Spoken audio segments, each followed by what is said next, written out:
Thank you for joining us for the October version of Ask Me Anything, and we appreciate the participation we've had on this call in the past, obviously with election issues and hurricane issues and other things. People are distracted, the legislature's back in town, so we appreciate those participants and be glad to answer any of your questions. There's a lot of things that are going on, both with the pension plan, the health plan. As far as storm-related news, our retirement services division, in anticipation of the possibility that we would be out of power here in Raleigh, we preloaded the pension checks. They went out when they were supposed to go out, but at least they were in the batch and in the queue when they needed to be. The other responsibilities of state treasurer is to chair something called State and Local Government Commission, and inside of that there are over 1,300 entities that have to come through or report to the State and Local Government Commission every year, and actually more frequently in some cases. And as you can imagine, it's not just cities and counties and school districts, or airport authorities, it's water and sewer districts and the like. And what we're seeing as a result of this storm is that a lot of these areas that were under financial pressure before are even under more pressures of all types now. So we have a lot of work to do in the State and Local Government Commission. Of course, we have a meeting today. And with that, we're entering into open enrollment. We are getting on the front end of the process of dealing with how to bring transparency and value and price to what the state spends on health care on behalf of its employees. This is the consumer, not consumer directed, what am I trying to say here? This will be the consumer advocate issue over the next few years.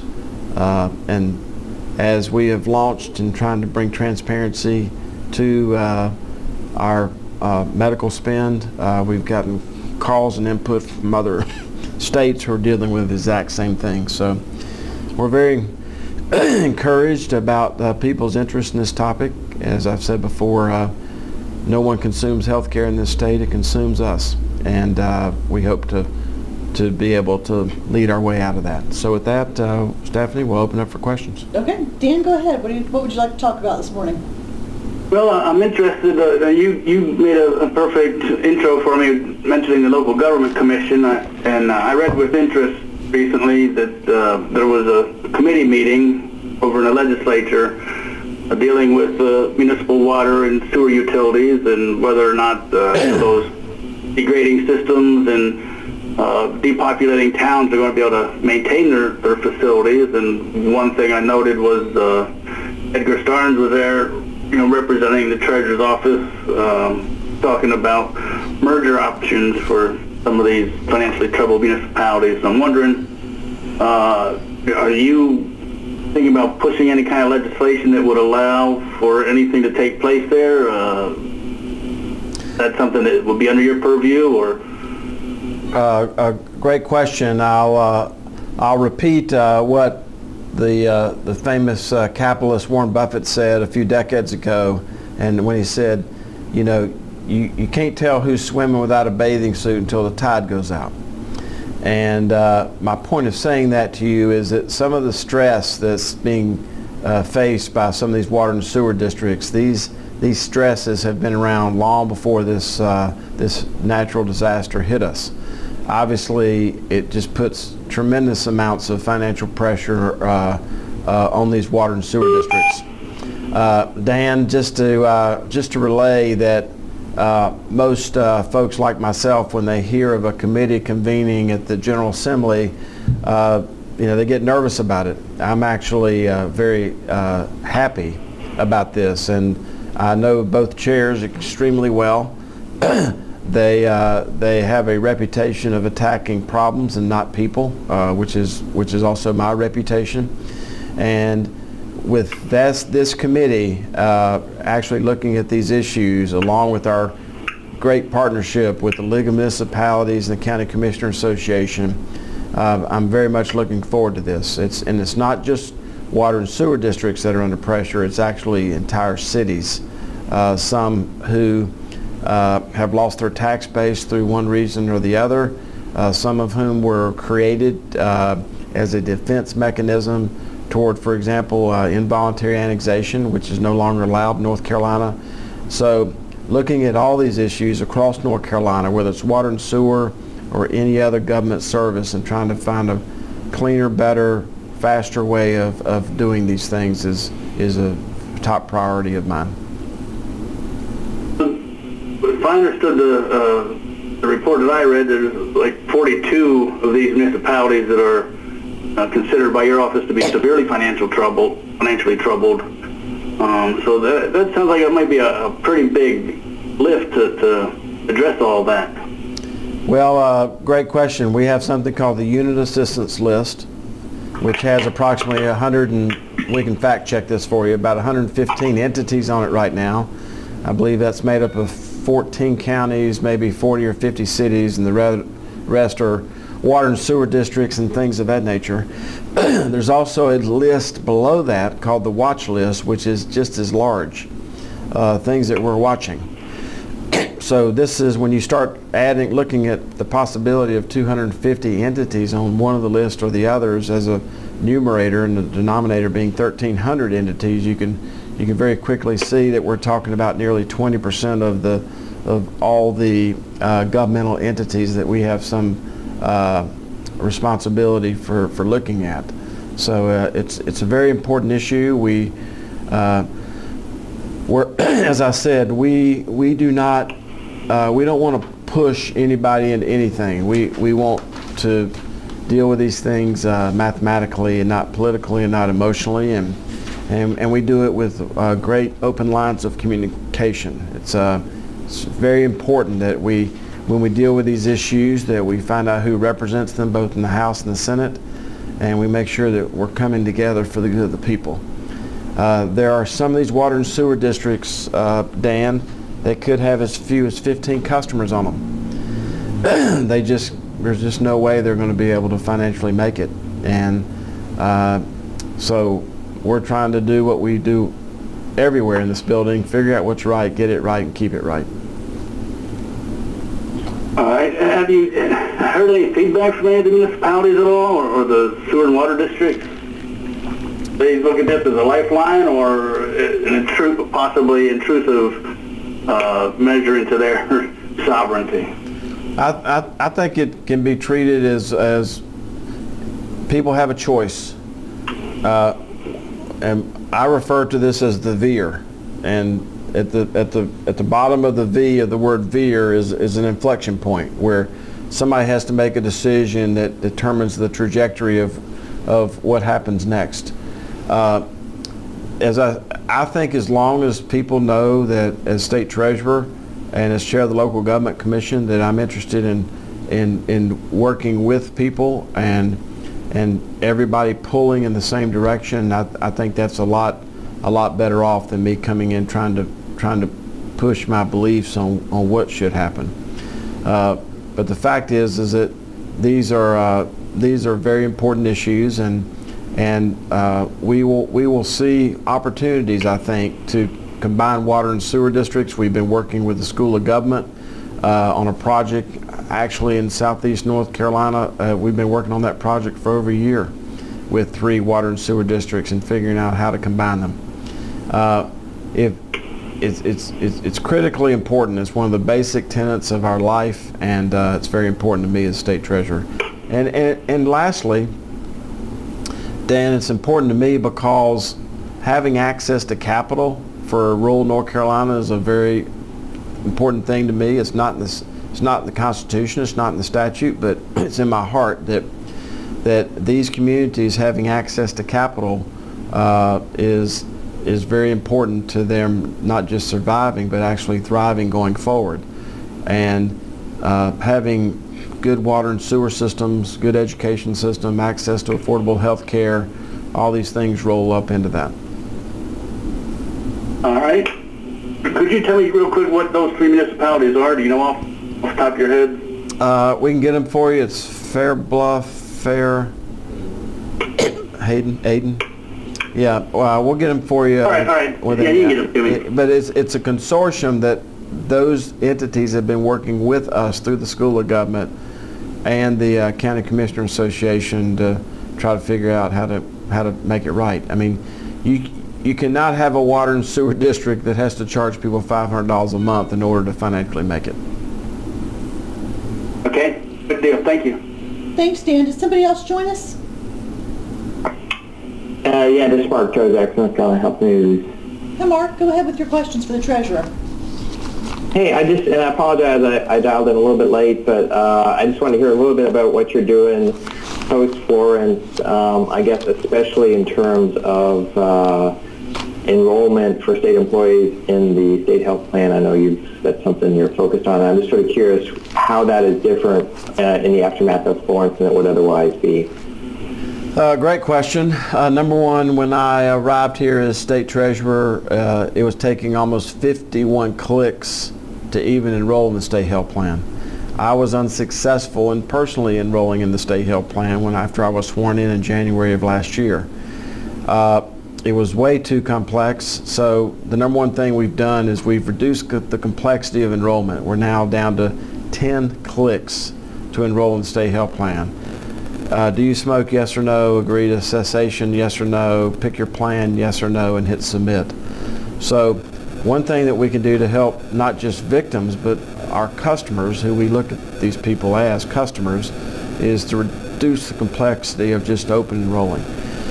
Secondly, we put out a press release last week, Mark, that said if you really want to help the folks in the affected areas, go ahead and open enroll now. Don't procrastinate. If you're in an unaffected area, enroll now so that we can take all the energy of this office and start and make sure it's backloaded into helping those people who don't have access to their documents or have access to their to any kind of internet or computer or anything of that nature. So that's the second thing we can do.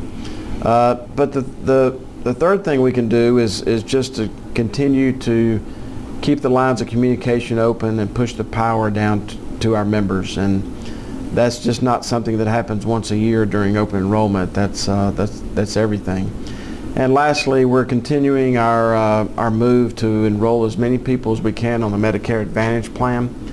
Our ability to freeze all premiums for 2019 without dipping into reserves is the direct result of a fantastic negotiation on behalf of our Medicare retirees, and then taking that nearly $55 million in savings and using it to freeze premiums. So bringing certainty and simplicity to the open enrollment process is always at the forefront of our minds. But of course, it doesn't stop there. We're trying to get into the transparency of hospital and medical provider billing, and obviously that's going to be a long-term project. Is there anything, I think you said it well, right? You got people down east and in areas affected by the hurricane who they may not have access to documents, may have lost access to documents, may not have access like they normally have to internet or other things they might need. Anything specific that the state health plan is doing to sort of help those folks kind of cross that chasm that in terms of making sure they get enrolled before the enrollment period closes? We're working on that with our I'm sorry I don't have the graph for you, Mark. You should see it sometime. The graph that shows really how complex the state health plan is in terms of systems that have to speak to each other. Benefit Focus is our enrolling agent. Fortunately or unfortunately, Benefit Focus is housed in South Carolina. So right when they were getting ready to ramp up their training to help us through open enrollment, they had to evacuate. So that's added a little different level of complexity to this. You were parroting what I said a moment ago about people not having access to the documents. Some of them don't have mailboxes, much less a document in a mailbox. So this is all very, very important to us. So we're working through the HBRs, but once again, the best thing that people can do for us who are in the unaffected areas is to open enroll, get it behind us so that we can start strategizing about where we want to put that last push to help these people in the affected areas. Great question. When you say benefit focus, is that sort of like the call center that? Yeah, Benefit Focus is our call center. They're out of South Carolina. Okay.